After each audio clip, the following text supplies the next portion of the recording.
Oh, hey, good morning, good afternoon, everybody, depending on which part of this beautiful country that you're in. I'm your host, Sheila Gunn Reid. I am back. You're watching Rebel Roundup, and my co-pilot is here with me today from Regina, Saskatchewan, Lise Merle. Lise, how's it going?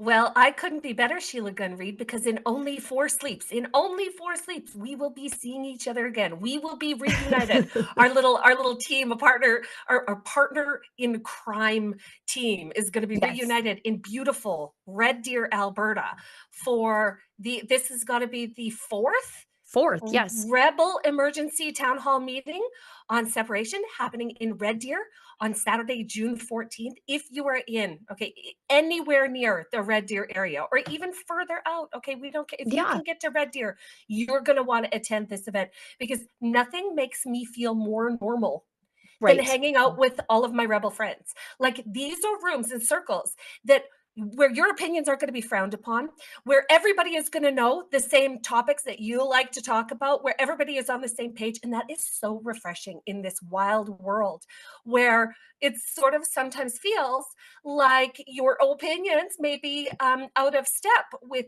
the asleep woke lunacy that has taken over all of our public institutions and our world. So yes, everybody, this Saturday, June 14th, do join us in Red Deer, Alberta. This is your open invitation. And it is a full day event. Like this is a Rebel News live style event. So you have speakers, panels, a debate from both sides of the independence debate will be there. We also have a VIP pricing. So there's like a VIP dinner if you need even more of your time with Rebels and our VIPs. Just go to donegetingscrewed.com. We've got breakfast. Ezra, there's Corey Morgan, David Parker, our alumnus, Kian Bexty, David Incredible. Parker's beautiful wife, an accomplished journalist on her own, Rachel Parker. We've got Derek Fildebrand from the Western Standard, Dennis Modry from the Alberta Prosperity Project, Dallas Brody. She's an independent conservative MLA from BC. Um, Incredible. I can't wait. Like she's the one that I'm most excited about. No me, offense to the other guys. no, Yeah, but no offense to me. Or to Keith Wilson or Ezra. But yes, I am also excited to actually give our British Columbian friends a voice because we already know, so goes Alberta, so will go Saskatchewan. If if the people of Alberta decide to leave this country, Saskatchewan is the next domino to fall. I don't think Saskatchewan will stay in a country without Alberta there to backstop you, no. and act as sort of that last wall of defense between the two of us. I don't want to leave you, and I don't want you to stay if Albertans go. And the Mm-mm. interior of BC could, Yes. outside of our fraternal twins in Saskatchewan, the interior of BC is so Western, like so culturally compatible with the 100%. rest of us. I could slide into Merritt, BC, and do just fine living the rest of my life there, where the Canadian Country Music Hall of Fame is. Like I would be, or the Canadian Country Music Walk of Fame. I would be perfectly fine there. It's like Cochrane, Alberta West. They're Uh, one of us. They're they're one one of of us. us. The interior of BC is one of us. They are Western people, Western Completely. culture, the Western, yes, Western ideals. Those are our people outside of the little coastal Right. enclaves of British They're Columbia. suffering the same problem as the rest of us on a provincial scale, where this little cabal of elites in the far-flung place is controlling the rest of you. That's Yeah. how they feel about Vancouver and Victoria. That's how we feel about Ottawa. So I completely understand. But let's tell everybody what we're doing because it is Yeah. a packed show today. So, anyways, if you are free on Saturday, or could become free on Saturday. Come see us in Regina, full day symposium No, Red on, Deer. oh, Red Deer. sorry, Red Deer. Sorry, pardon me. Full day symposium in Red Deer, starting at 8 a.m. with breakfast and continuing throughout the day. Go to donegetingscrewed.com. And I can't wait to see you guys there. All Yeah. right. Now, I'll tell everybody what we're doing here real quick. Excuse me.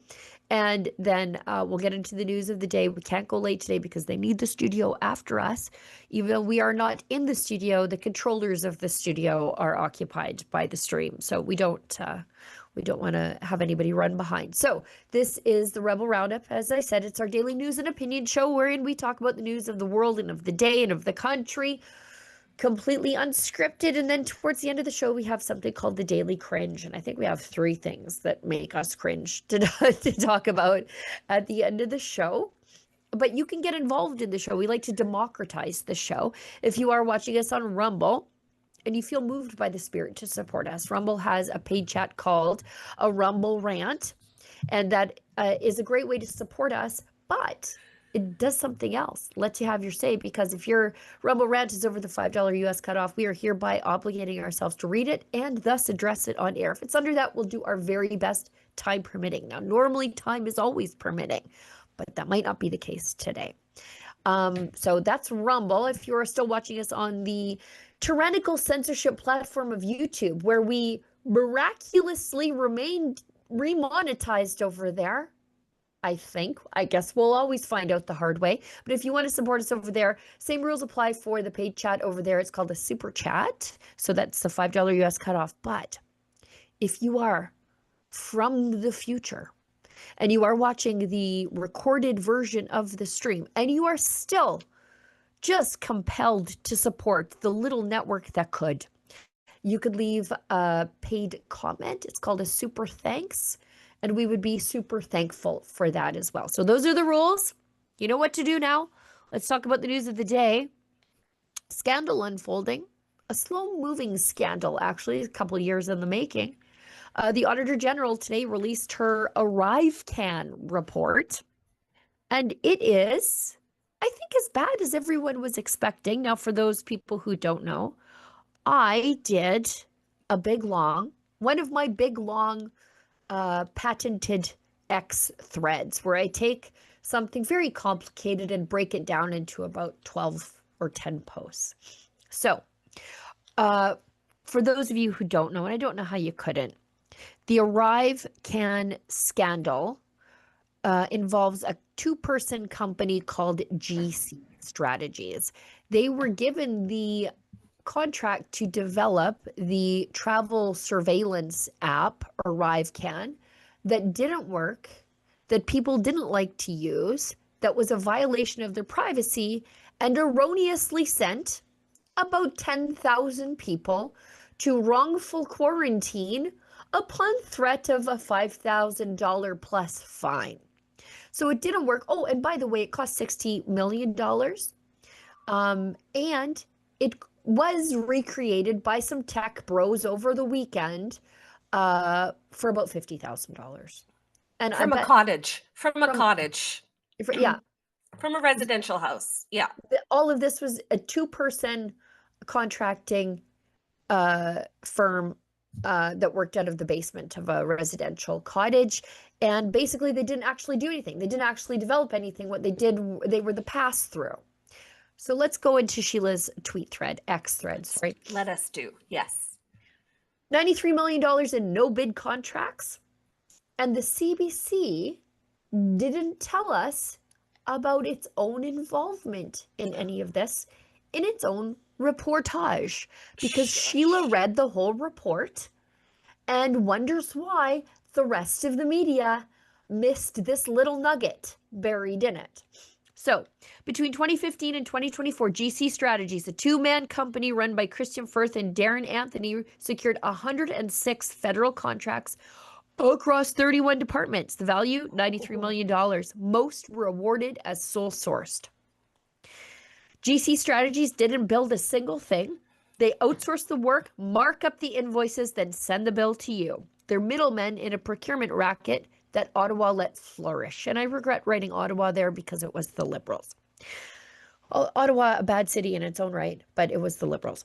Now, the Auditor General findings here, 82%, look at me squeak that one out, 82% of sole source contracts had no price validation, meaning they didn't check to see if this was a comparable market price for what was being charged. They didn't care. They just paid what was whatever on the invoice. 21% lacked proof of required security clearances. Pin that one in your head for a second, because we'll get to why that's important. 87 contracts, they were contract rigging. They were split into smaller amounts to avoid oversight rules, meaning if they split them into smaller amounts, they wouldn't have to go to obligatory mandatory tender, right, or obligatory tender, open tender. They could sole source them all. So they were just chopping them all up, even though they were largely for the same project. The biggest score, of course, was ArriveCan, the app that was supposed to cost $250,000, which was still 5 times inflated, which turned into a $60 million scandal. The department's dishing out the cash, not just the CBSA, although the CBSA, $60 million or $50 million would have been 60 if they paid the full amount of the ArriveCan. Treasury Board, 10 million. Innovation Canada, 10 million. This is the one I told you to put a pin on it. National Defense, nearly $4 million. These guys weren't properly security cleared, and neither were their subcontractors. Oh, holy big problems, Hannah. Right? Were they hiring Chinese subcontractors? Who the hell knows, right? And yes, here's the one that I thought was interesting. It's not a big amount, but it's the point of it all, right? It's the principle. CBC were into these guys for $12,000. Did any time in the last 2+ years that they were reporting on GC strategies, did they ever divulge to the viewer that they were doing business with these guys? Not once. This is something you should lead with your chin on. You should say, editor's note, CBC had a sole source contract with GC Strategies for $12,000. This is what it was. It doesn't affect our reporting. Continue on. At least you'd know. But now it only comes out in the Auditor General's report. Unreal. Unreal. It gets worse. Despite $30 billion in annual federal procurement across all agencies, the Auditor General found that there's no e-procurement system. There are no fraud risk tools. There's no enforcement. So the rules are on the books, but the governments just ignore them, and then they get away with it. Really, nobody's been even fired for this. So $93 million flowed to a shell firm. Oversight was optional. CBC stayed quiet on its own role, and you're left paying the bill. But it's not just CBC, because the rest of the media got the same Auditor General report that I did. Did anybody else tell you that CBC was involved in this? I have not heard them. No. All of the mainstream media remains very, very quiet about CBC's involvement with the swindlers at GC Strategies. Yes. That's a great way to put it. Yeah. So isn't that something? That is wild. That is a staggering amount of corruption that just slipped right through the fingers of the federal government, who, P.S., reminds us at their every opportunity that they are the absolute best people to manage our money, that they are the absolute, the absolute crux of what it means to be accountable to the Canadian taxpayer. $93 million flew out the door without anybody looking. 2 guys in a basement, okay? In a basement office. This is what happened. Nothing, though. The worst part is that they actually did nothing. They were just the pass-through. It's incredible. If we didn't live in upside down world, these 2 swindlers would be in jail for the rest of their lives. In the United States, they would be. At least in jail for a very long time. Without question. And yet here in Canada, you know what their punishment was? Okay, just guess. It's 7 years. Okay, they can't do work for the government for 7 years. They took nearly $100 million. Yeah, they'll be fine. They split $50 million each. Like, they have $50 million in their pockets. They'll be fine for the next 7 years. Do you think that's long enough to last them, Sheila? Do you think they're going to be able to survive and buy groceries and pay their mortgages, pay their chalet staff for the next 7 years? That's their punishment.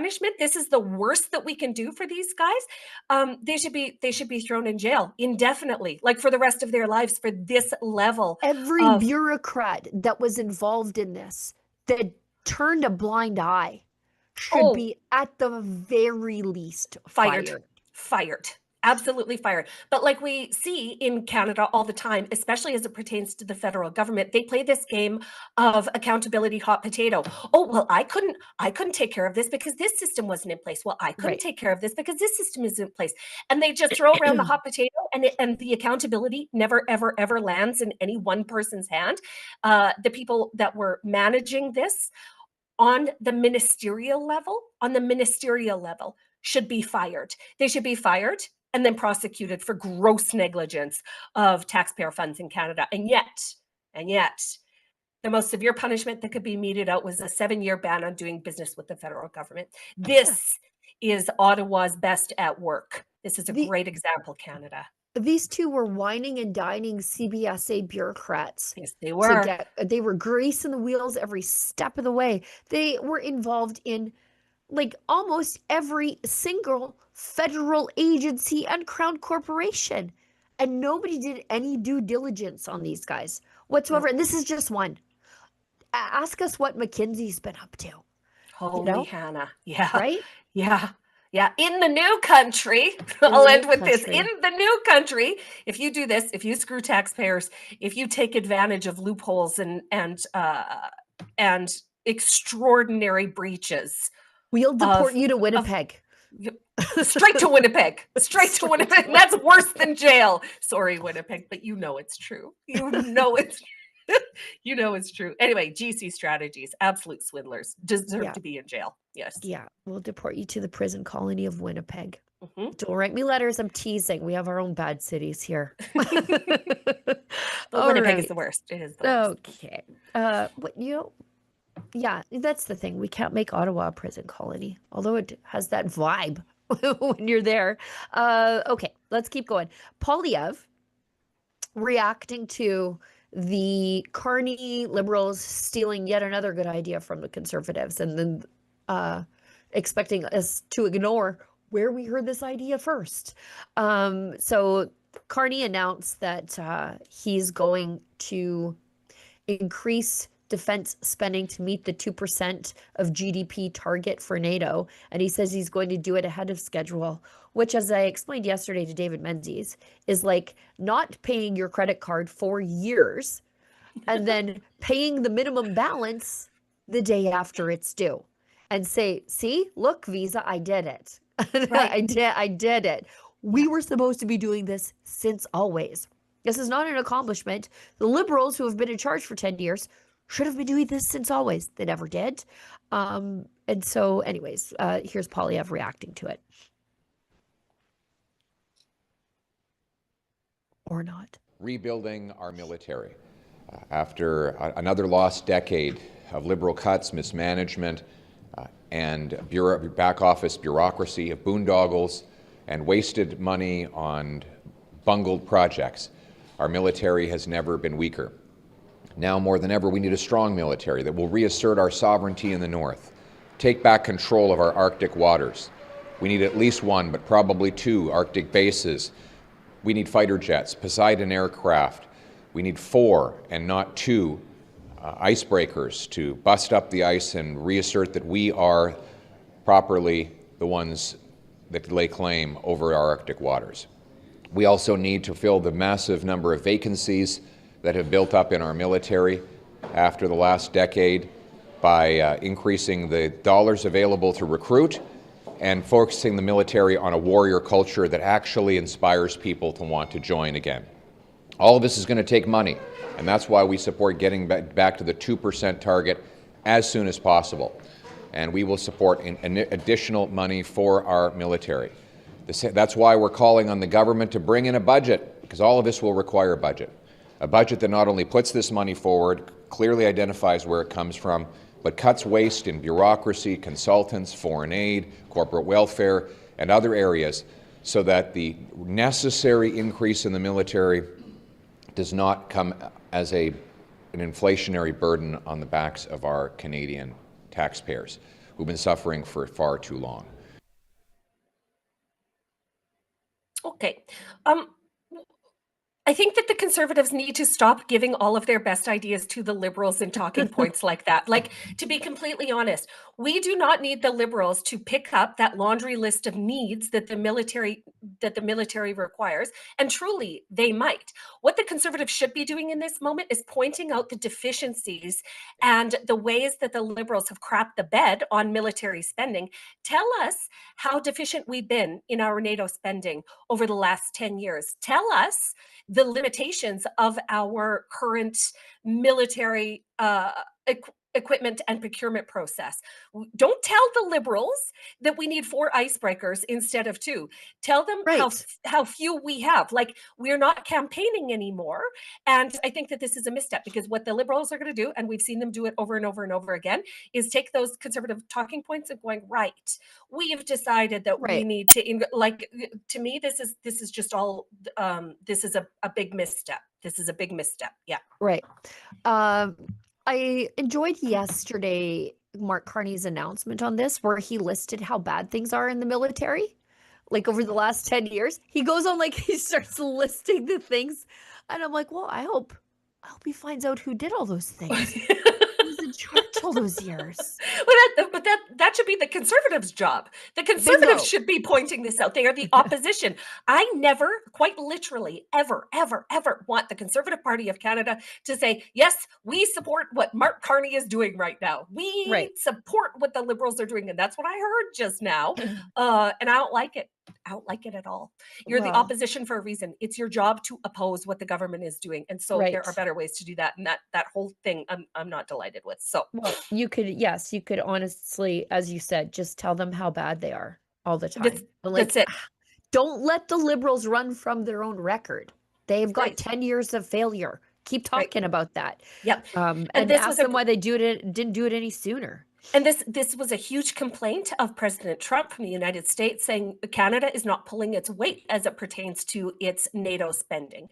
Right. I think we were under 1%. I think we were Sounds way about under right. 1% for the last 10 years. And so Carney, yeah, like you said, Carney comes in last minute and goes, oh, we're bumping it to 2%, like pat us on the back. The Conservatives should be attacking the Liberals on how little we've spent and how much ground we have to cover because of that. Right. Speaking of opposing everything for the sake of opposing, I guess that's what everybody's doing about pipelines again. I feel honestly like we're back to 2015, where everybody gets to tell Alberta and Saskatchewan why we don't get to develop our resources, and we're supposed to sit down, shut up, and take it. Although that's not happening. They might tell us very well that we cannot develop our resources, but we have an escape hatch and we might crawl through it. Yeah. Anyways, Poilievre was asked about this because now they're saying we can only develop resource projects if there's a consensus. Oh, okay. And I'm sorry, I don't need permission. We're not asking for it. We're not asking for it. From the people in Quebec who actually want pipelines. It's their leaders who don't. Anyways, Poilievre had a good answer for this. Pipelines. I'm wondering, what would you do if there's a situation where Alberta and BC, for example, are butting heads about a project? Do you think, like Mark Carney, there needs to be consensus to go forward with these big nation-building projects? No, we've got to get it done. We need a pipe. Thanks. At the end of the day, if you wait till everybody agrees on everything, nothing will happen. You're never going to get everybody to agree on every single project. And bottom line is we're giving 90% of our oil and 100% of our gas to the Americans at enormous price discounts. This is costing us tens of billions of dollars every single year, to the exclusive benefit of American refineries and commodity traders who are able to take our product, bid up the price by $15 and sell it on the world stage, and do that literally about 1 billion times a year. And that is insane. So we can't wait any longer. We have to get things done, and it's going to take some backbone. And so we as Conservatives believe in pushing ahead with pipelines, and the shortest route is to the Pacific. You know, any other route is going to be even harder politically and physically.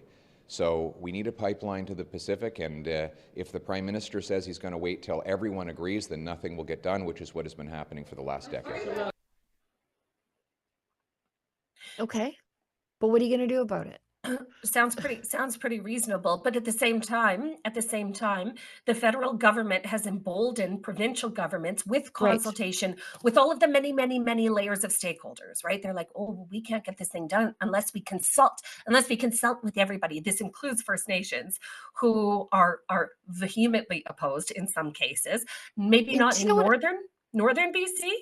Well, and I don't actually think the First Nations people themselves are. It's the leadership. It's the rented chief. Yeah. Yeah. At the top. Chief. That's right. The people that show up in their regalia to do press conferences and say that they're not working in the best interest of the people that elect them. But to say that we need this to happen, we're not asking permission. Like, we're going to find a way to do it. And the best thing that British Columbia, especially Northern British Columbians, could do is to help us on our way, because this will benefit everybody along the path of any pipeline that eventually gets built. But no, he's right. He's right. If you wait for consensus, it'll never happen. But the federal government knows this, and this is what they bank on, and this is what they do. Right. Well, they outsource the voice of no to somebody else. So Mark Carney gets to say, oh, how dare you say that I'm opposed to pipelines? I am in favor of pipelines. We just couldn't achieve 100% unanimity, and we included all the crazy people. We gave them a vote too. Yeah, and also Stephen Guilbeault put up a brand new national park exactly where you wanted to put this pipeline. So, yeah, tough. exactly. Yeah, no, we need that pipeline built, Alberta and Saskatchewan. Let's get her done, kids. Nobody has turned to me more against parks than Stephen Guilbeault. And I am fundamentally kind of opposed to parks anyways, because I don't think I need the government's permission to be a conservationist on public land. I don't think I should seek the permission of the people who oversaw the burning down of a UNESCO World Heritage Site called Jasper. And they've decided to put themselves in charge of another one. And I see Danielle Smith is like, we would not consent to another national park. If we want a provincial park, that's our business. But we definitely don't need the federal government snatching more public lands from the hands of Albertans, which is what that would amount to be. Yeah. All right. 51st state Alberta stuff. U.S. Ambassador Pete Hoekstra points out that the Canadian media, you know what? Very, very, very astute observation. Pete Hoekstra, who actually quite likes Danielle Smith, by the way. He sent a tweet yesterday thanking her. We'll get to that in a second. Points out that the Canadian media deliberately played up the 51st state talk without saying it was to the benefit of Mark Carney. Yeah, exactly. We saw you. We saw what you were doing. But you can understand the skepticism, can't you, Ambassador, on this side of the border? Because, the 51st state stuff, and I know you said that was gone away, but then the president put it out on social media. If you join, you get Golden Dome for free. Let's get it clarified. I said it was away unless the president or Carney decided to bring it up. And coincidentally, I think you could make a credible case that as the president brought it up, maybe the Canadians were bringing it up, and maybe the media was bringing it up at the same time. It wasn't just the president of the United States with his tweet. It was 36 hours of nonstop media coverage and Canadians talking about, this is proving our sovereignty. And it's kind of like you're thumping the president in the chest for 36 hours, and you shouldn't be, but I would argue that it was a hell of a lot more than 36 hours, that the Liberals created their entire 36 days. Solid, absolutely. The Liberals completed their entire campaign, ran over the line with the elbows up garbage. Yeah, I see it on bumper stickers now. Like, it's the dumbest thing I've ever seen in my life. Anti-U.S. sentiment, anti-51st state sentiment.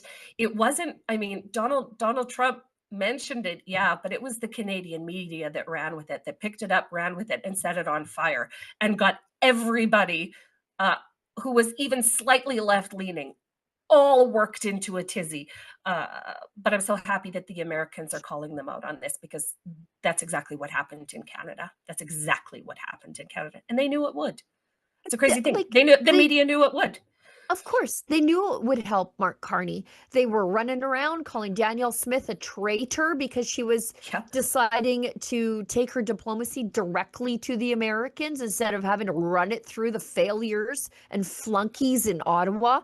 And it saved us by and large, and it continues to save us. We'll get to that tweet in a second. But anybody who wasn't viciously, mouth-frothingly anti-American was traded as some sort of traitor, like some sort of seditionist, in this weird jingoistic new Canadian patriotism, when I'm old enough to remember like 6 months ago when the Liberals thought that we were a genocidal state and we shouldn't have Canada Day and we should be so embarrassed of our own history. And then all of a sudden it's like, look, see if you can find oranges grown in Canada and buy those at the grocery store, as if that were a thing. But yeah, it kicked off such a wild media frenzy that absolutely impacted the outcome of the election in Canada. Had we not had the media jumping on board, doing exactly what they knew it would do, it's almost like the media was doing the Liberal Party of Canada's bidding, almost like that. Speaking of which, as I said, Ambassador Pete Hoekstra has a good relationship with Danielle Smith, and she's been doing her own thing, talking to the Americans. And Pete Hoekstra says, very glad to see that Albertans can once again enjoy a cold U.S. beer or a glass of wine. Thanks to Premier Danielle Smith for your leadership in removing this barrier to fair and reciprocal trade. And then the first person underneath that says, careful, you'll trigger the elbows up crowd. Well, we're going to do that this weekend in Red Deer, Sheila Gunn Reid. We're going to do exactly that. Oh, I can't wait. Thank you, Danielle Smith. And thanks for noticing, Pete, Ambassador Pete. Ambassador Pete Hoekstra. Now, I touched on this just briefly, and so did you, on the feds wanting to turn everything into a national park. And that's their way of controlling what we do with the land and how we develop the land. And if you've ever been to an oil and gas lease, these are in some of the most beautiful places in the world. And when they're done developing them, you can't even tell that a pipeline went through.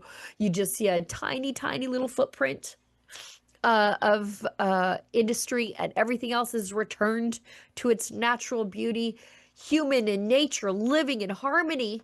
But Stephen Guilbeault wants that done a different way. Danielle Smith reignites feud with Guilbeault. I don't know if it needs to be reignited. I believe it has never gone out. That flame continues to burn over his plans for Canada's national parks. Smith said she wouldn't consent to the creation of any new federal parks in Alberta. Now, something I didn't realize, because I was like, why is he talking about federal parks? He remains, though he is not the environment minister, the parks minister. He's still in charge of parks, even though he's over at Heritage. So what the Liberals did is they took parks, which has been traditionally under the purview of the environment minister, and Guilbeault took it with him over to Heritage. Oh, little shell game, shuffling Guilbeault over to a new portfolio, but then allowing him to keep the one thing that would disallow human development in Canada. Well, that makes sense, doesn't it? Yeah. Look at what our wonderful premier said. I do not want to see one additional acre of territory that's within Alberta turned into a federal park. We certainly don't need Stephen Guilbeault telling us what's important to protect in Alberta. If there is critical habitat that Albertans want to protect, we'll put it in provincial parks. Amazing. Perfect response, Danielle Smith, as per usual. Yep. It's almost like she sees right through him. Yeah, we know what you're doing. Yeah. We know what you're doing. I know a land grab to keep us from developing things that are important to us on the prairies. That's also, if you turn vast tracts of our property into a national park, then they will leverage that against us. Oh, you can go, but you can't take your national parks with you. Right. We're already taking care of them. You idiots burned them down. Yes. Yeah. It'll just be another thing to negotiate when we leave. Exactly. So may as well just not even play that game. May as well Well, not. and I hope Danielle Smith finds out where he's planning on putting these new national parks on the prairies. And I hope the Western premiers cut him off at the chase. Just cut him off at the chase, make it a provincial park preemptively, and just eat his lunch in front of him. Yeah. So you have to deal with guys like this. If I had to guess, it'll be the eastern slopes of the Rockies, Yellowstone to Yukon, which is an American charity, wants to turn all of that into national parks as a means to block oil and gas development. And that would also mean blocking pipelines. And then they said they're going to use grizzly bear habitat or whatever endangered species they think will in there as a, like, identify the species, push for the park to protect it, declare it endangered or threatened or whatever. And this is the premise by which they're going to stop development of any kind. There are people out there who still think that polar bears are in need of protection. I had no idea that there were still people who believed that myth. It's crazy. And yet the polar bears seem to be doing a-okay. They're exploding in population, actually. And they're, like, they routinely cancel outdoor trick-or-treating in places like Churchill, Manitoba. Right, because there are so many. Because there are so many polar bears. Imagine living in a place like Churchill and then having to listen to, like, the environmentalists prattle on about how endangered the delicate polar bears are. Apex predators find a way. It's weird. They do. So weird. Now, Danielle Smith getting kudos from Pete Hoekstra, but there's the old elbows up crowd getting triggered, as someone predicted. Ontario and Nova Scotia premiers say they won't follow Alberta in buying U.S. alcohol again. Sure, just keep fighting with everybody. We dropped the tariffs, Carney dropped the tariffs. So why continue to have this prohibition on U.S. alcohol? Mark Carney says it's fine to buy American stuff. Well, because they have Doug Ford at the helm. And Doug Ford has a big axe to grind on the Americans. Nobody quite knows why. Nobody quite knows what the motivation is. Well, maybe just to appeal to those elbows up mental cases in Ontario. But I mean, by all means, Doug, shoot your own people in the foot. These are spirits and alcohols that were pre-purchased largely in Ontario that are just sitting in warehouses. You already bought them, Doug. Here's the thing. You've already bought them. Now you're paying for storage of them, and you're not giving the freedom of the people of Ontario to decide what they want to purchase. I mean, this is par for the course. Yep. It's par for the course. They want to keep punishing the Americans for something that didn't happen. Yep. Let's go to Jason Kenney. Yes, please. I'm so excited about this. Yeah. There's nothing I love more in this world than a Sheila Gunn Reid tell-off. She can tell a guy off, okay, in such spectacular fashion that guy is just wondering how he's going to survive the onslaught of attention that Sheila Gunn Reid puts on him. But here we have Jason Kenney.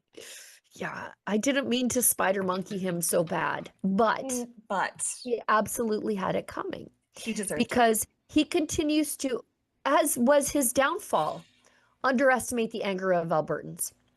And he learned, here's the problem. Underestimate Albertans, fine. Danielle Smith did it once a long time ago too, underestimated our anger.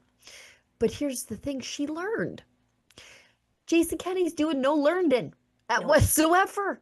The man just won't learn. And I want to know who is giving him his 30 pieces of silver to do this. That's what I want to know. Well, and I haven't quite figured it out, because I don't know if he would subject himself to this public ritual abuse from Albertans for free. I just don't believe that he would. Here's what he said. Please. Our former premier, who we ran off out of town after he said a bunch of stuff and then did a bunch of different stuff during COVID. He said he would love to see a Venn diagram of hardcore Alberta separatists, anti-vaxxers, MAGA North enthusiasts, and anti-Ukraine types. Okay. Like the naked contempt that Jason Kenney is showing for the people of Alberta is absolutely staggering. What It is all he ever staggering. did for us was send strongly worded letters to someone who only looked at picture books. You know, that's all he ever did for Albertans is send strongly worded letters to Justin Trudeau, who testified during the Foreign Interference Commission that he actually doesn't even read anything. Well, that sounds a lot like some Saskatchewan politicians too, with strongly worded letters. Yeah. So I It had has to zero effect. It has zero effect. But yes, do tell us what you said, Sheila, please. I had to reply to Mr. Kenney.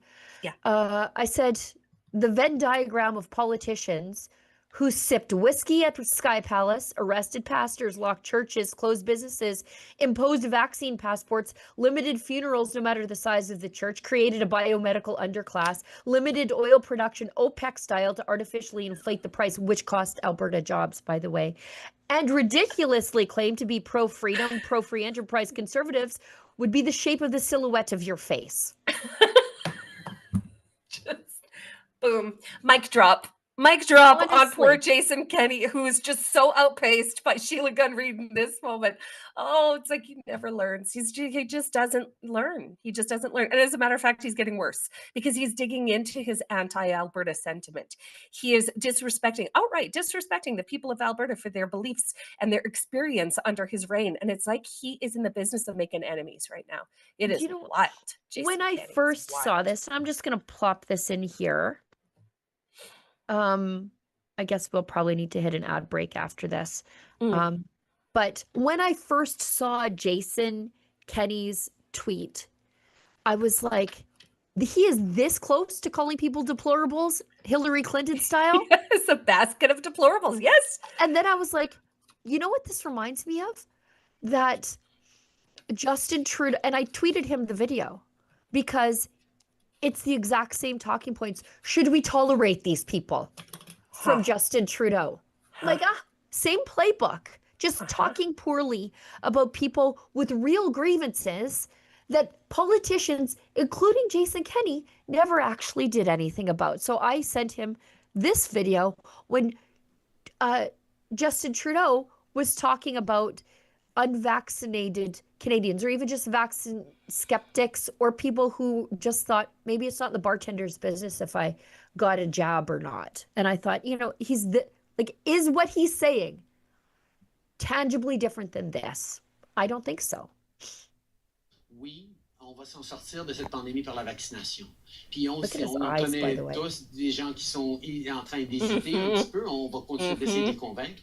Mais il y a aussi des gens qui sont farouchement opposés à la vaccination. Qui sont extrémistes. Qui ne croient pas dans la science, qui sont souvent misogynes, souvent racistes aussi. C'est un petit groupe, mais qui prend de la place. Et là, il faut faire un choix en tant que leader, en tant que pays. Est-ce qu'on tolère ces gens-là ou est-ce qu'on dit, ben voyons, la plupart des gens, presque 80% des Québécois ont fait ce qu'il fallait faire, se sont fait vacciner, on veut revenir aux choses qu'on aime faire. C'est pas ces gens-là qui vont nous bloquer. Maintenant, on est dans une... Oui. I just thought it's exact same contempt. Yes. For the people you wanted to be in charge of and was in charge of. It's the exact same Trudeau-style contempt. It's from the exact same playbook, and we should be asking ourselves why. Why is Jason Kenney sowing this kind of division? Why is Jason Kenney stoking these kinds of flames, pitting one Albertan against another Albertan? And it would be really interesting to see where his shekels come from. I think. Yeah, I'm sure. I just want to know where his 30 pieces of silver are. Let's hit an ad break. Did I freeze up? No. On my side, it looks like I froze up. You're here. Okay, perfect. Let's hit an ad break, and then we'll breeze through a couple of chats. We've got a couple videos of people saying stupid things in the House of Commons, because the House of Commons is back and the Liberals are just as bad as ever. And I just, if not worse, yeah. I crawl into their bad performances like slipping into a hot bath after a cold day. I love it so much. And then we've got the Daily Cringe. We've got a couple of things. I think 3, and we'll just get through them real quick because I know we don't want to take up too much studio time. So let's hit the ad breaking and then come right back. Okay. Hey, what do you think about Alberta independence? What do you think about Alberta trying to get a better deal within Canada? Do you think Alberta should have the right to vote in a referendum to separate the same way Quebec did? There's a lot of things to talk about. Can Canada be fixed, or has the West tried that, done that, been there, and it's just not working? Well, we're going to talk about all these things in an amazing day-long conference in Red Deer, the heart of Alberta, on Saturday, June 14th. Go to donegetingscrewed.com to get your tickets now. It's going to be a full day. We'll start with a continental breakfast. We'll have panel discussions. We'll have keynote speakers. We'll even have a debate. I think that's going to be the highlight of it. David Legg, former advisor to the Alberta government, is going to make the case for Canada. Keith Wilson, lawyer, freedom activist, he was with the Freedom Convoy. He'll be making the case for independence. We'll have other people in the debates, a media panel, and people of different points of view, including different political parties. There's going to be a bit of a trade show there too. So we'll serve you 2 meals, but more than that, we'll serve you ideas you just can't get anywhere else. But it's coming up quick, and I promise you this event will sell out. There's only room for 1,000 people.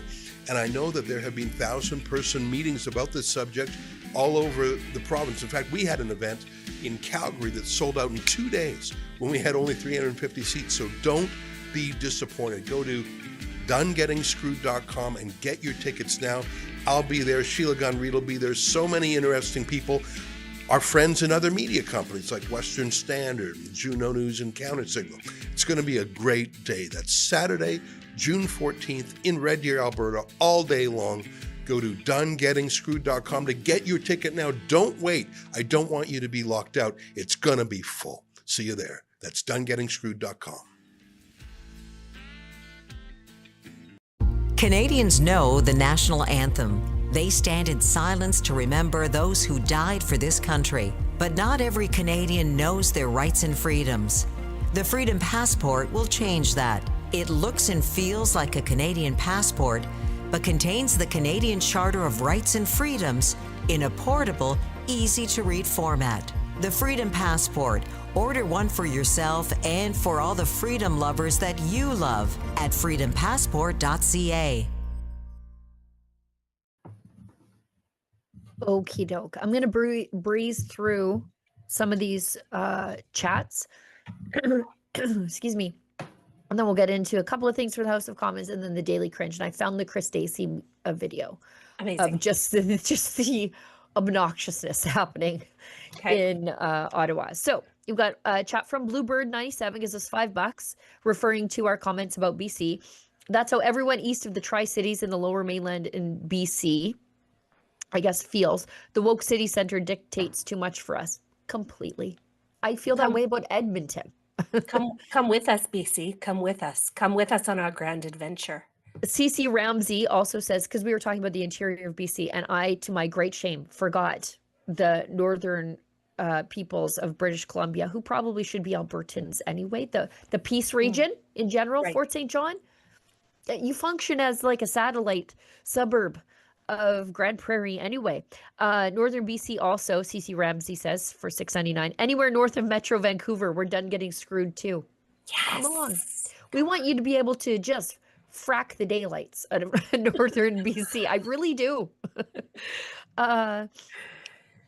Rumble Rant from BJ Richardson 999.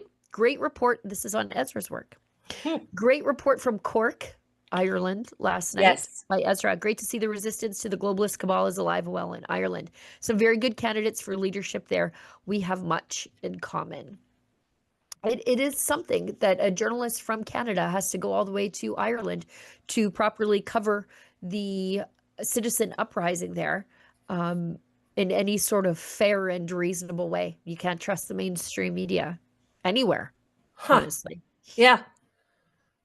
C. Baudouin 60 gives us $1 and says, has anyone dug into who signed the approvals for those contracts? Well, at the end of the day, doesn't it fall in procurement? The procurement minister at the time, of course, was, for much of it, was Anita Anand.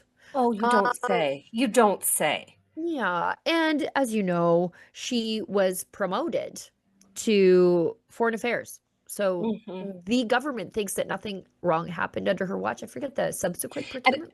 And if you think that procurement was bad, wait until you see the budget that Foreign Affairs gets for international spending. Oh I mean, God, Anita the and Ange, parties, oh my God, the parties that they just have. insane, just insane. And then we've got another one here. Thomas X Hatfield, $5. Reelect the party of grifting liberal elites. Get more grifting liberal elites. Bring back the STDC inquiry. Yes. That's STDC is the Green Slash Fund, Sustainable Development something. I can't remember. But yes, my one regret is that Rick Perkins was not reelected to the House of Commons. Oh, and he was so good on the Green Slush Fund hearings. it's true. And that just died. That entire inquiry just died. Just went by the wayside.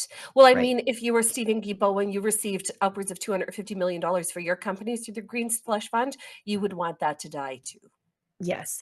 I am quite excited that the committees are starting to sit again. I think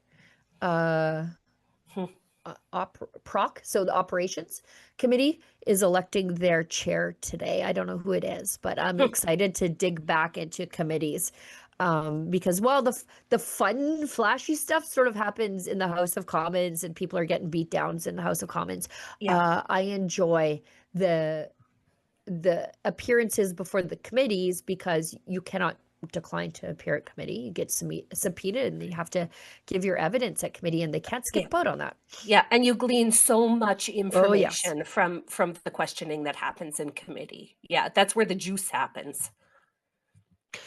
Smaggy 1 gives us $20, and there's no chat, but boy, that's great. There is. Oh, It says, love listening to you two ladies, and I hope you can interview Dean from Arcopia, who grows bananas in central Saskatchewan in his green. Excuse me? There are Saska bananas? Freedom bananas? Where we don't have to pay for something that laundered guns and money through a cartel to have a starchy fruit, which I don't eat bananas, but I don't begrudge anybody their bananas. I love me a Saska banana. Okay, I love this idea. Find these bananas. Imagine what Alberta and Saskatchewan could do together. Okay, so right now, Smeggy 1, thanks so much for your comment, and I'm going to hunt down Dean from Arcopia in central Saskatchewan. I'm going to get in my van, and we're going to find out what they're doing there. Sheila, sound good? Yes. Okay, deal. Let's go we're on a look banana into hunt. It. The great prairie banana hunt. It's happening. We're gonna work on this afternoon. Yes, it's done. Also, Consider it done. if you know somebody who is growing something bizarre thanks to crop science in the new country, let us know. Sheila at rebelnews.com. Let me know. Yep. Let us know. We want to see, we want to come, we want to tootle to your area in our caravan of campers, and we want to find out what you're doing. Yeah, Dean from Arcopia. Expect a call from me later. All right. Parliamentary moments. This is kind of funny. Freeland is talking about one of the policies the Prime Minister campaigned on was building modular housing. And a new Conservative MP reminded her that she's an idiot in case she forgot. Oh God, here she comes. She's looking rough these days. Oy. Mr. Speaker, one of the policies the Prime Minister campaigned on was building modular housing. That is a way to get more homes built faster, and we know that by removing barriers to internal trade in our country, we can get a modular housing industry going in our country. Exactly. That is one of the solutions to the housing crisis. I hope the members opposite will be constructive and support this important legislation. Honourable member for York Durham. Mr. Speaker, my generation refuses to live in a shipping container. Oxford Economics reports yesterday that Toronto's housing market ranks among the worst in the world for affordability.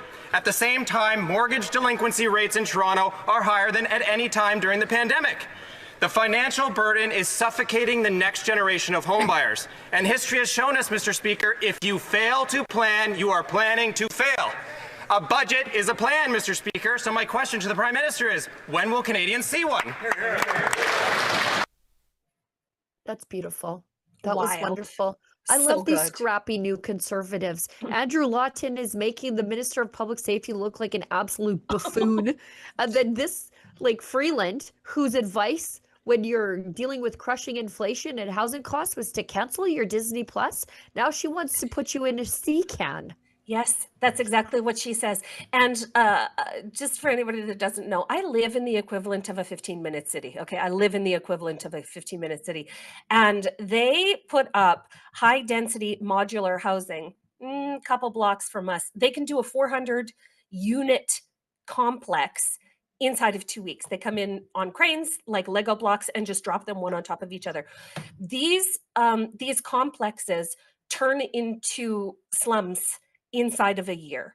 These are not communities that you want in your neighborhood. The amount of garbage and police complaints and the culture the cultures that are taking root in some of these places, these are not what you want in your community, these high density modular homes, because they're not homes. They're just facilities to stockpile people. Right. It's not good for any community. Truly, it's not. And what happened to the dream of like a house with like some grass where With you a could yard, yes. raise your children and maybe have a dog? But what about having a driveway one day? They just want Canadians to give up on this dream because they don't want to address the elephant in the room, and that is immigration. Oh, and that's another part of this is the parking problems. So they build these units, 400 unit complexes, and then they accommodate for the vehicles for 100 of them. So then this forces three quarters of everybody that lives in these modular housing units to go by foot or go by public transport. Like, it's all part of that gross control narrative. So this is what the government of Canada is telling us is in our future, is they are going to control everything. Great. We've got Melissa Lantsman questioning the Minister of Immigration, and the Minister of Immigration not answering whatsoever. Lena. Yeah. Lena. Thank you. The honourable member for Thornhill. I'm going to split my time 3 ways. Does the minister know what the average time is for vetting each person admitted to Canada for security risks? Honourable Minister. Well, thank you very much, Mr. Chair, for that question. So vetting security risk is something. The honourable member. What is the average time spent vetting each Canadian who comes here, or each immigrant who comes here, for security risks? Minister. So thank you again, Mr. Chair, for that question. We do have service standards. In my briefings, in the very short little time that I've been a minister, I understand we're actually meeting and exceeding those standards. The honourable member. Can the minister tell anybody in this House about any part of the process of vetting immigrants for security risks in Canada? The honourable minister. Well, thank you, Mr. Chair, for that question. We actually spoke about it, and it's in the estimate. We have biometrics that... The honourable member.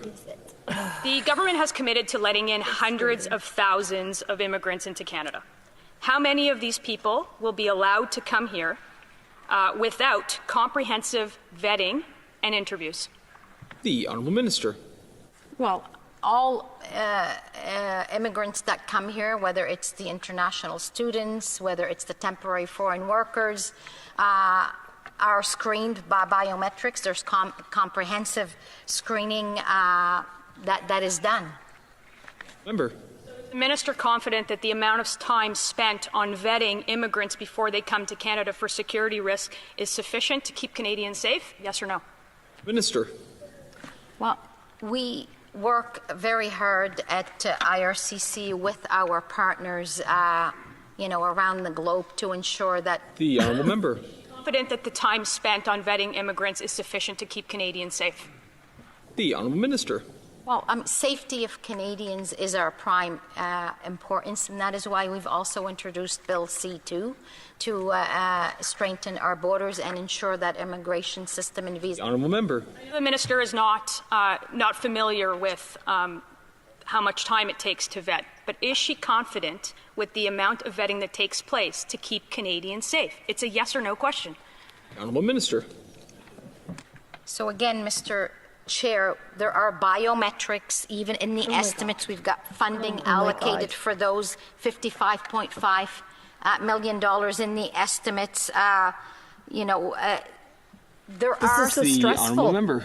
The amount of time spent on vetting Mohammed Khan, he was the student arrested last year for plotting an ISIS attack in New York, whose social media had extremist content. Was that sufficient?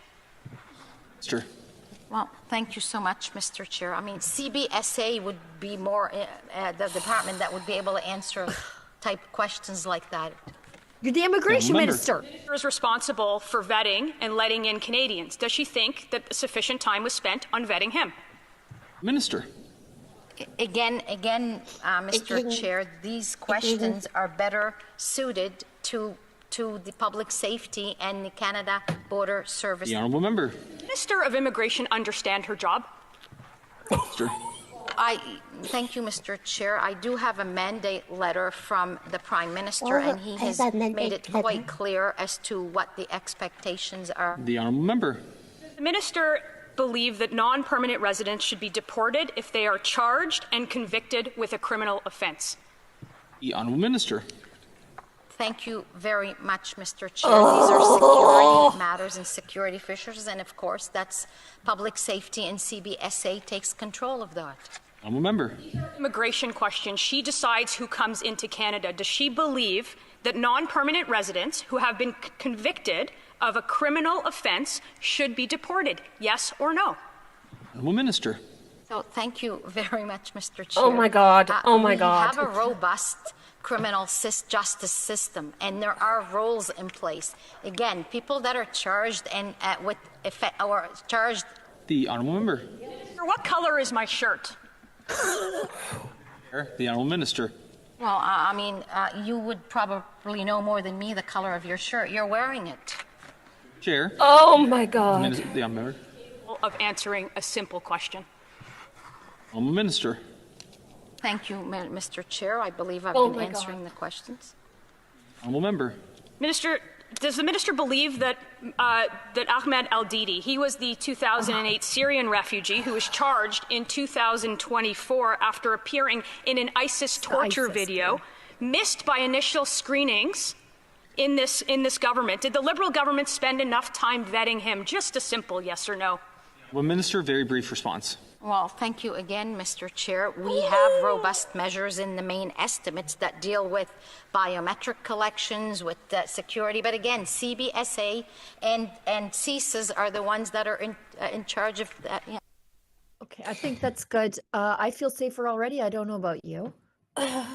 That is not a bright woman. I'm tense from it. No, that is staggering incompetence on full display. This is the woman who is in charge of immigration, whom we are all acknowledging is a huge, burning problem in Canada. She can't answer a simple question. She falls back on thank you for the question. Thank you for the question. We have the bios and the metrics, and I would say something, but this is somebody else's responsibility. Thank you, Lena. Her ministry gave an ISIS butcher citizenship. Yep. After he was filmed butchering a crucified prisoner. So even if CBSA missed the initial screening, and that's public safety's problem, her ministry, immigration, gave him citizenship. Mm-hmm. But don't forget, Sheila, they have the bios and the metrics. Oh. They have the bios and the metrics. Thank you so much. That's a woman whose personal mannerisms are going to drive me up the wall. She's the new Chrystia Freeland. Yes. Yep. She's the new Mr. Speaker. This is the new that Lena. She's everybody's least favorite person on Parliament Hill starting now. That should have been the Daily Cringe. And you know what? I think that we should we should just make her the Daily Cringe today? We could do the Daily Cringe real quick, the one that you wanted, and we'll save the other ones for tomorrow. From Daisy Media. This is Canada now. Mark Carney raising a pride flag underneath an Indigenous flag following a land acknowledgement on Parliament Hill. Would be Mark Carney from this place. Raising the pride flag underneath the Indigenous flag following the land acknowledgement.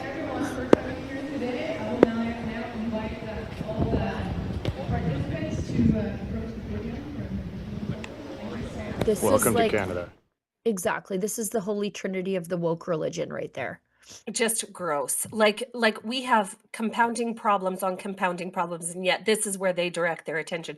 So I think it's real important just to touch on what the pride flag means and who and what the government of Canada is supporting. So the pride flag in all of its iterations is a symbol used to represent 2S LGBTQIA political activism, which is based on unscientific and Marxist ideologies.